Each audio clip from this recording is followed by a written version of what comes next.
Hello, my name is Teresa Kleffner, and I wanted to take a moment to share with you one of the very specific tools that we teach our clients at St. Louis Counseling Wellness. It's a tool called Healthy Emotional Release, and you can find it on our website. The website is stlcw.com, short for St. Louis Counseling and Wellness, and you'll click the yellow button for Handouts, scroll down under Emotions, and you'll find it. It's called Healthy Emotional Release. I think it's important during this time, especially in our world, that we talk about what emotions that we're having and learn how to deal with them. Oftentimes what we want to do is we want to just focus on the positive emotions. We want to focus on the feel-good emotions. And really what's natural, what's a normal part of human experience is for us to have negative emotions that come up. And we don't want to get stuck in them, but we also don't want to pretend like they don't exist. That doesn't do us a service anyway.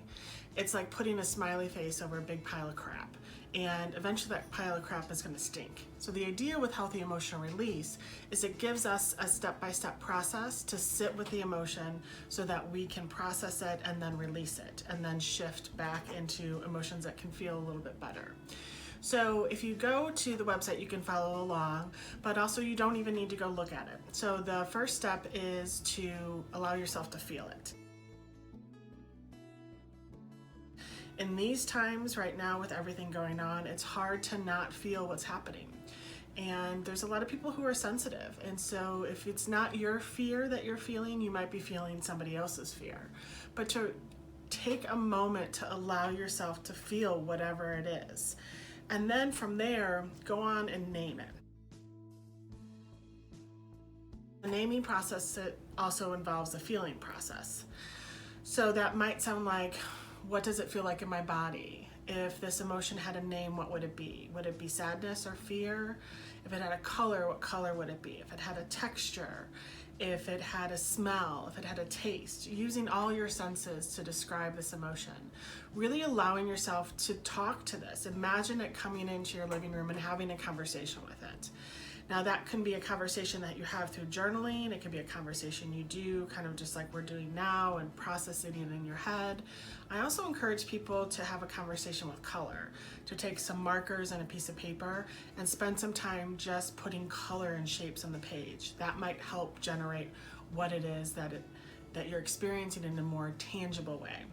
So after you spend some time feeling it and after you spend some time naming it, you might come up with a very specific name. So its name might be fear or ick or sludge. It can be anything really. It could be Bob.